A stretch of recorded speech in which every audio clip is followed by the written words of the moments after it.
नमस्कार। आज हम क्लास 10th मैथमेटिक्स में सैम्पल पेपर सेकंड जो CBSE ने अपनी वेबसाइट पर अपलोड किया है उसका क्वेश्चन नंबर सेकंड सीखेंगे। कल हमने क्वेश्चन नंबर फर्स्ट सीखा था। तो चलिए, ये आपके सामने एक क्वाड्रेटिक इक्वेशन लिखी हुई है और सेकंड क्वेश्चन ये है कि find the value of m so that the quadratic equation, देखो ये है quadratic equation, has two equal roots. अब यहाँ पर बात आ गई रूट्स की। तो रूट्स क्या होते हैं? जैसे ये हमारी इक्वेशन है, x में है, तो वैल्यूज़ ऑफ x जो हम निकालते हैं वो हमारे रूट्स होते हैं। वैल्यूज़ ऑफ x कह लीजिए या इसका सॉल्यूशन कह लीजिए, ये एक ही बात है। अब सवाल ये पैदा होता है कि जो क्वाड्रेटिक इक्वेशन है हमारी, इसका स्टैंडर्ड फॉर्म क्या है? वो है ax² plus bx plus c is equal to 0। अब देखिए, इसमें जो मैक्सिमम पावर है वो 2 है। इस मैक्सिमम पावर को हम डिग्री कहते हैं, यानी कि इसकी डिग्री 2 है। जिस इक्वेशन की जितनी डिग्री होती है उसके उतने ही रूट्स होंगे। तो इसके कितने रूट्स हो जाएंगे? 2, अर्थात वैल्यूज़ कितनी हो जाएंगी? 2। अब रूट्स का कैसे पता करते हैं हम? नेचर ऑफ रूट्स को हम कैसे निकालते हैं? देखिए, नेचर ऑफ रूट्स को हम कैसे निकालते हैं वो ज़रा समझ लिए। अब जब हम डी मीन्स डिस्क्रिमिनेंट b² - 4 इसी के इक्वल होता है। जब इसकी हम वैल्यू निकाल लेते हैं, जब इसकी वैल्यू 0 के इक्वल आ जाए, अर्थात जब डिस्क्रिमिनेंट 0 आ जाए, तो क्या होंगे? जो हमारे रूट्स होंगे वो क्या हो जाएंगी? रियल हो जाएंगे और इक्वल हो जाएंगे। इक्वल को हम रिपीटेड भी कह देते हैं, रिपीटेड रूट्स। दूसरे नंबर पे कि जब ये वैल्यू ऑफ d हमारी 0 से बड़ी आ जाएगी तो हमारे जो रूट्स हो जाएंगे या वैल्यू ऑफ x हो जाएगी वो रियल होंगे और अनइक्वल होंगे। अनइक्वल का मतलब हम इसको डिस्टिंक्ट भी कह देते हैं। अनइक्वल कह लीजिए या डिस्टिंक्ट कह लीजिए, एक ही बात है। तो उम्मीद है ये आपको समझ आ गया होगा। और तीसरे नंबर पे क्या होता है कि जब d की वैल्यू लेस देन 0 आ जाए, अर्थात नेगेटिव आ जाए, तो क्या हो जाएगा? नो रियल रूट्स, रूट्स ही नहीं होंगे, नो रूट्स। तो हमें पता लगा कि क्वाड्रेटिक इक्वेशन की स्टैंडर्ड फॉर्म क्या है? ax² plus bx plus c है। और दूसरी चीज़ जो हमें यहाँ पर पता लगी वो ये है कि नेचर ऑफ रूट्स हम कैसे पता करते हैं? वो हम पता करते हैं d से। d की वैल्यू निकाल करके ही हम रूट्स के नेचर का पता कर सकते हैं। चलिए, अब हम इस क्वेश्चन को सॉल्व करने की कोशिश करते हैं।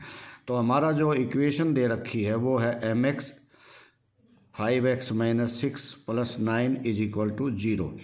कहता है इसमें वैल्यू ऑफ m बताइए। तो ये कंडीशनल केस हो गया, जिसमें वैल्यू ऑफ m या value of a, value of k पूछे तो वो कंडीशनल केस होता है। उसमें कंडीशन क्या है?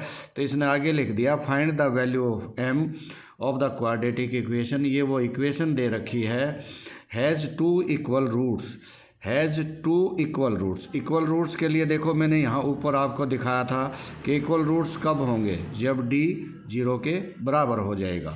तो कंडीशन, सबसे पहले हम इसको ओपन कर लें, ब्रैकेट को ओपन करेंगे तो इसको इससे मल्टीप्लाई कर देंगे तो 5mx²। अब mx को किससे मल्टीप्लाई करेंगे? 6 से। 6mx plus 9 is equal to 0। उसके बाद हम देखें कि यहाँ पर इसको अगर हम कंपेयर करेंगे तो a कितना है? 5m, b कितना है? ये -6m, और c कितना है? 9। अब मैंने कहा कंपेयर करेंगे, तो किससे कंपेयर करते हैं? कंपेयर करते हैं हम इसकी स्टैंडर्ड फॉर्म से। इससे देखिए, ये 9th में हमने सीखा है इसके बारे में। तो a कहाँ है? x² के आगे a है, तो यहाँ भी आप देख लीजिए, x² के आगे ये है, x के आगे ये। अब देखो, कंडीशन फॉर इक्वल रूट्स, क्योंकि इसने कहा कि इक्वल रूट्स होंगे, तो इक्वल रूट्स के लिए क्या कंडीशन होती है? For equal roots d will be equal to 0। D means b square minus 4ac is equal to 0।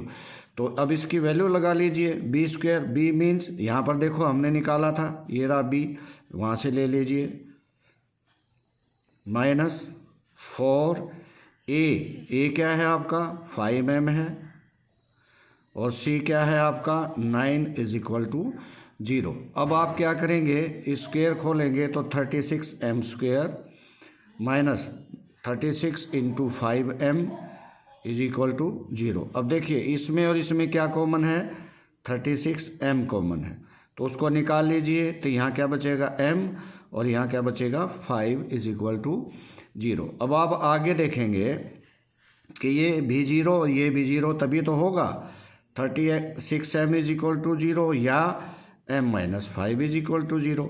तो यहाँ पर 36 नीचे आ जाएगा तो 0 बन जाएगा, और m की वैल्यू इधर 5 को ले जाओगे तो 5 हो जाएगी। अब आप देखें कि m की वैल्यू जो 0 है ये पॉसिबल नहीं है, क्योंकि अगर हम इस इक्वेशन में m की वैल्यू 0 रख देते हैं तो ये हिस्सा पूरा 0 हो जाएगा, जिससे 9 बचेगा, 9 इक्वल टू 0, जो पॉसिबल ही नहीं। दूसरी बात ये है कि ये क्वाड्रेटिक ही नहीं रहेगा।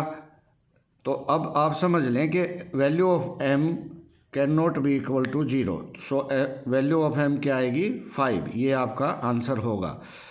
तो उम्मीद है ये आपको समझ आ गया होगा। तो अगर कोई भी प्रॉब्लम आपको आती है, आप समझ नहीं पाते हैं, तो आप मुझसे कांटेक्ट कर सकते हैं।